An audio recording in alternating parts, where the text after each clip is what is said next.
আসসালামু আলাইকুম। দেখতে পাচ্ছেন বাংলাদেশ পুলিশ ক্যাডেট এসআইতে নিয়োগ বিজ্ঞপ্তি দেওয়া হয়েছে। এখানে বাংলাদেশের সকল জেলা থেকে নারী এবং পুরুষ উভয়ই আবেদন করতে পারবেন। তো আজকের ভিডিওতে আমরা আলোচনা করব এর আবেদন কবে শুরু হবে, আবেদন করার যোগ্যতা, কিভাবে আবেদন করতে হবে, তো বিস্তারিত। তো বন্ধুরা, ভিডিওটি শুরু করার আগে আপনাদের কাছে ছোট্ট একটি রিকোয়েস্ট, যারা আমার চ্যানেলে নতুন আসেন চ্যানেলটিকে সাবস্ক্রাইব করে বেল বাটনটি অন করে দিবেন, যাতে এরকম নতুন নতুন ভিডিও প্রতিনিয়ত আপডেট পাওয়া যায়। তো কথা না বাড়িয়ে আমরা মূল আলোচনায় চলে যাই। তো আমরা প্রথমে দেখে নিব যে এর আবেদন কবে শুরু হবে। তো এখানে দেখতে পাচ্ছেন এর আবেদন শুরুর তারিখ 28 এপ্রিল 2026 সকাল 10টা থেকে, এবং আবেদন করা যাবে 27 মে 2026 পর্যন্ত আবেদন করা যাবে।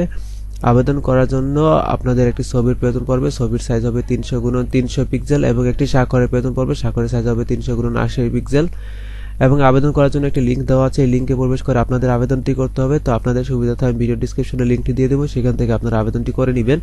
তা আমরা এখন বিস্তারিত দেখব। তো এখানে দেখতে পাচ্ছেন প্রথমে জেলাভিত্তিক শূন্য পদের বিবরণ দেওয়া আছে, যে বাংলাদেশের পুলিশ ক্যাডেট এসআই পদে নিয়োগের লক্ষ্যে জেলাভিত্তিক শূন্য পদের বিবরণ বাংলাদেশের পুলিশ ওয়েবসাইটে আপলোড করা হবে।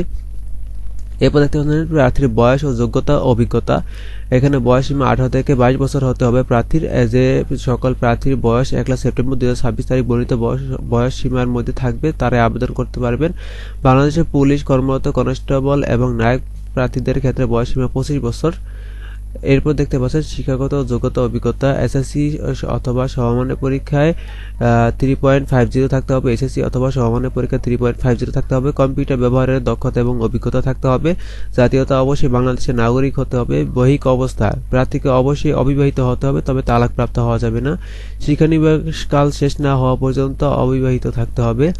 এরপর দেখতে পাচ্ছেন প্রার্থীর শারীরিক মাপ। পুরুষের ক্ষেত্রে কমপক্ষে 5 ফুট 6 ইঞ্চি থাকতে হবে। মহিলাদের প্রার্থীদের ক্ষেত্রে 5 ফুট 4 ইঞ্চি হতে হবে। বুকের মাপ 32 ইঞ্চি হতে হবে, এবং শ্বাস নেওয়া অবস্থায় 34 ইঞ্চি হতে হবে, এবং মহিলাদের ক্ষেত্রে এটা প্রযোজ্য নয়। ওজন, বয়স এবং উচ্চতার সাথে অনুমিত পরিমাপে হতে হবে। দৃষ্টিশক্তি 6.6 থাকতে হবে। এরপর আমরা অনলাইনে আবেদনের নিয়মাবলী তো এখানে দেওয়া আছে, আপনাদেরকে বলে দিয়েছি। এরপর আপনারা কিভাবে টাকা জমা দিবেন। আপনাদের 48 টাকা ইউজার আইডি ব্যবহার করে টাকা জমা দিতে হবে। টাকাটি জমা দেওয়ার জন্য আপনাদের মেসেজ অপশনে গিয়ে ASI লিখে স্পেস দিয়ে ইউজার আইডি বসিয়ে সেন্ড করতে হবে 16322 এই নাম্বারে। এরপর আপনাদের আরেকটি মেসেজের রিপ্লাই দেওয়া হবে, সেখানে আপনাদের একটি পিন নাম্বার দেওয়া থাকবে। দ্বিতীয় মেসেজ অপশনে গিয়ে আপনাদের ASI লিখে স্পেস দিয়ে ইয়েস লিখে স্পেস দিয়ে পিন নাম্বার বসিয়ে সেন্ড করতে হবে 16322 এই নাম্বারে। এরপর আপনাদের একটি ইউজার আইডি এবং পাসওয়ার্ড দেওয়া হবে, সেটি আপনাদের সংরক্ষণ করে রাখতে হবে। এরপর দেখতে পাচ্ছেন যে প্রিলিমিনারি স্ক্যানিং। আপনাদের প্রিলিমিনারি স্ক্যানিং টেস্ট করা হবে, অর্থাৎ অনলাইনে আবেদনকারী প্রার্থীদের মধ্যে বয়স এসএসসি সমমানের পরীক্ষা, এইচএসসি সমমানের পরীক্ষা, উচ্চতার উপর ভিত্তি করে নির্ধারিত নিয়োগ বিধি মোতাবেক প্রিলিমিনারি স্ক্যানিং এর মাধ্যমে নির্দিষ্ট সংখ্যক প্রার্থীদেরকে শারীরিক মাপ ও কাগজপত্র যাচাইকরণ, শারীরিক সক্ষমতা ফিজিক্যাল এন্ট্রান্স টেস্টের জন্য বাছাই করা হবে। বিস্তারিত এখানে পাশে দেওয়া আছে, আপনারা এগুলো দেখে নেবেন। এরপর দেখতে পাচ্ছেন শারীরিক সক্ষমতা যাচাই পরীক্ষা, প্রবেশপত্র, অ্যাডমিট কার্ড সংগ্রহ, অর্থাৎ আপনাদেরকে অ্যাডমিট কার্ড দেবে, সে আপনারা অ্যাডমিট কার্ডটি ডাউনলোড করে নেবেন। এরপর দেখতে পাচ্ছেন শারীরিক মাপ, কাগজপত্র যাচাইকরণ, শারীরিক সক্ষমতা যাচাই পরীক্ষা। এখানে আপনাদের বিভিন্ন কাগজপত্র নিয়ে যেতে হবে, সেটি আপনারা এখানে দেখতে পাচ্ছেন যে admit card for physical entrance টেস্টের জন্য 2 কপি নিয়ে যেতে হবে। শিক্ষাগত যোগ্যতা সনদপত্র নিয়ে যেতে হবে। এরপর সর্বশেষ শিক্ষা প্রতিষ্ঠানের প্রধান কর্তৃক চারিত্রিক সনদপত্র নিয়ে যেতে হবে। জেলা স্থায়ী বাসিন্দা অথবা জাতীয়তা প্রমাণ স্বরূপ ইউনিয়ন পরিষদ চেয়ারম্যান অথবা সিটি কর্পোরেশনের মেয়র, পৌরসভা মেয়র, কাউন্সিলর ক্ষেত্রে এগুলো আপনাদের মূল সনদপত্র নিয়ে যেতে হবে। এরপর অনলাইন থেকে ডাউনলোডকৃত প্রার্থীদের ইন্ডোমিনিটির ঘোষণাপত্র, পিতামাতার কিংবা আইনানুগ অভিভাবক কর্তৃক প্রদত্ত সম্মতিপত্র নিতে হবে। আপনাদের এখানে অনেক কাগজপত্র আছে, সেগুলো আপনারা নিয়ে নেবেন, এখান থেকে আপনারা পরে দেখবেন। এরপর MS office, web browsing, travel shooting এর উপর ন্যূনতম 3 সপ্তাহের কম্পিউটার প্রশিক্ষণ প্রাপ্ত থাকতে হবে, মূল কপি নিয়ে যেতে হবে। এরপর দেখতে পাচ্ছেন যে পরবর্তী কার্যক্রম অংশগ্রহণ নিমিত্তে অনলাইনে আবেদনের নিয়মাবলী, অর্থাৎ আপনাদের এই কাজগুলো কমপ্লিট হওয়ার পরে আপনাদের 7ম ধাপে এসে আপনাদের এই কাজ করতে হবে, অর্থাৎ শারীরিক সক্ষমতা যাচাই ফিজিক্যাল এন্ট্রান্স টেস্ট উত্তীর্ণ প্রার্থীদের পরবর্তী কার্যক্রম অংশগ্রহণ নিমিত্তে অনলাইনে আবেদন ফর্ম পূরণ করতে হবে। আবেদন ফর্ম পূরণ করার জন্য আপনাদের বিভিন্ন ধাপ দেওয়া আছে, এই ধাপগুলো আপনারা ফিল আপ করবেন, অর্থাৎ আপনাদের এই লিঙ্কে ঢুকে আপনাদের পরবর্তী ধাপগুলো ফিল আপ করতে হবে, এবং পরীক্ষার চার্জ বাবদ 112 টাকা দিতে হবে। এরপর দেখতে পাচ্ছেন লিখিত মনস্যন্ত্র, কম্পিউটার দক্ষতা, প্রবেশপত্র, অ্যাডমিট কার্ড সংগ্রহ। তো আপনাদের অ্যাডমিট কার্ড সংগ্রহ করতে হবে এই টেস্টের জন্য, এবং আপনারা এখান থেকেও এগুলো পড়ে নেবেন। এবার তো দেখতে পাচ্ছেন লিখিত ও মনস্তন্ত্র পরীক্ষা। আপনাদের এই পরীক্ষা দেওয়ার জন্য আপনাদের ইংরেজি, বাংলা, রচনা, কম্পোজিশন এর উপর প্রমাণ 100 মার্ক থাকবে, সময় 3 ঘন্টা। এবং সাধারণ জ্ঞান ও গণিতের উপর 100 মার্কের পরীক্ষা হবে, 3 ঘন্টা সময় দেওয়া হবে। মনস্তন্ত্র পরীক্ষা 50 মার্ক, এখানে সময় দেওয়া হবে 1 ঘন্টা। এরপর দেখতে পাচ্ছেন কম্পিউটার দক্ষতা পরীক্ষা, আপনাদের কম্পিউটার দক্ষতা পরীক্ষা দিতে হবে। এরপর দেখতে পাচ্ছেন বুদ্ধিমাত্রা ও মৌখিক পরীক্ষা প্রবেশপত্র অংশগ্রহণ ক্যাডেট এসআই নিরস্তর পরীক্ষা কার্যক্রম। আপনারা এখানে দেখতে পাচ্ছেন লিখিত ও মনস্তন্ত্র কম্পিউটার পরীক্ষার দক্ষতা প্রার্থীদের নির্ধারিত পরীক্ষা কেন্দ্রের তারিখ সময়সূচি 25 নভেম্বর। বুদ্ধিমাত্রা মৌখিক পরীক্ষা অংশগ্রহণ করতে হবে, এক্ষেত্রে উত্তীর্ণ ইউজার আইডি পাসওয়ার্ড ব্যবহার করে লিঙ্কে প্রবেশ করে বুদ্ধিমাত্রা মৌখিক পরীক্ষা প্রবেশপত্র অংশগ্রহণ করতে হবে। এরপর দেখতে পাচ্ছেন যে শারীরিক পরীক্ষা, আপনাদের শারীরিক পরীক্ষা দিতে হবে। এরপর দেখতে পাচ্ছেন মৌখিক প্রশিক্ষণের জন্য চূড়ান্ত মনোনয়ন, অর্থাৎ আপনাদের মৌখিক পরীক্ষার জন্য চূড়ান্ত মনোনয়ন করা হবে।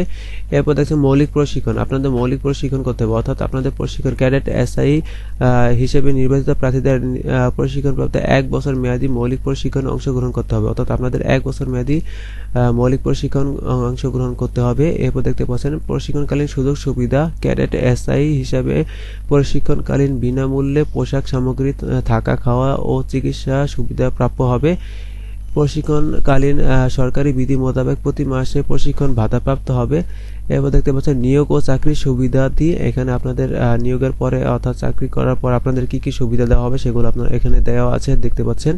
আপনারা এগুলো পড়ে নেবেন এবং আপনাদেরকে 14 গ্রেডের বেতন দেওয়া হবে। এবার দেখতে পাচ্ছেন সাধারণ নির্দেশাবলী এখানে দেওয়া আছে, তো আপনারা এখান থেকে এগুলো পড়ে নেবেন, কারণ এগুলো পড়তে গেলে ভিডিও অনেক বড় হয়ে যাবে, তাই আপনারা এখান থেকে বিস্তারিত জিনিস পড়ে নেবেন। এরপর দেখতে পাচ্ছেন শারীরিক সক্ষমতা যাচাই পরীক্ষার সময়সূচি, তো এখানে জেলার নাম এবং পরীক্ষার তারিখ দেওয়া আছে। তো মাদারীপুর, কিশোরগঞ্জ, রাঙ্গামাটি, ব্রাহ্মণবাড়িয়া, ঝিনাইদহ, নড়াইল, সিরাজগঞ্জ, চাঁপাইনবাবগঞ্জ, কুড়িগ্রাম, সুনামগঞ্জ, জামালপুর, ফরিদপুর, টাঙ্গাইল, কুমিল্লা, খাগড়াছড়ি এবং খুলনা প্রার্থীদের ক্ষেত্রে 18, 19 ও 20 জুন 2026 সকাল 8টার সময় আপনাদের পরীক্ষা হবে।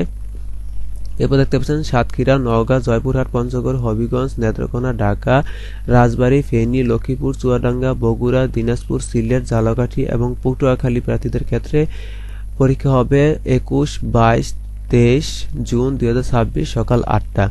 এরপর দেখতে পাচ্ছেন নারায়ণগঞ্জ, মুন্সিগঞ্জ, কক্সবাজার, মেহেরপুর, নাটোর, লালমনিরহাট, গাইবান্ধা, শেরপুর, ভোলা, বরগুনা, ময়মনসিংহ, গাজীপুর, শরীয়তপুর, মানিকগঞ্জ, গোপালগঞ্জ এবং বান্দরবান প্রার্থীদের ক্ষেত্রে পরীক্ষা হবে 24, 25, 26 জুন 2026 সকাল 8টায়। এরপর দেখতে পাচ্ছেন নোয়াখালী, বাগেরহাট, যশোর, রাজশাহী, ঠাকুরগাঁও, নীলফামারী, মৌলভীবাজার, নরসিংদী, চাঁদপুর, চট্টগ্রাম, কুষ্টিয়া, মাগুরা, পাবনা, রংপুর, পিরোজপুর এবং বরিশাল প্রার্থীদের ক্ষেত্রে 27, 28, 29 2026 খ্রিস্টাব্দ সকাল 8টার সময় আপনাদের পরীক্ষা হবে। তো এই ছিল আজকের মূল আলোচনা। তো আশা করছি আজকের ভিডিওটি আপনাদের ভালো লেগেছে। আর যদি ভিডিওটি ভালো লেগে থাকে তাহলে অবশ্যই চ্যানেলটিকে সাবস্ক্রাইব করে বেল বাটনটি অন করে দিবেন।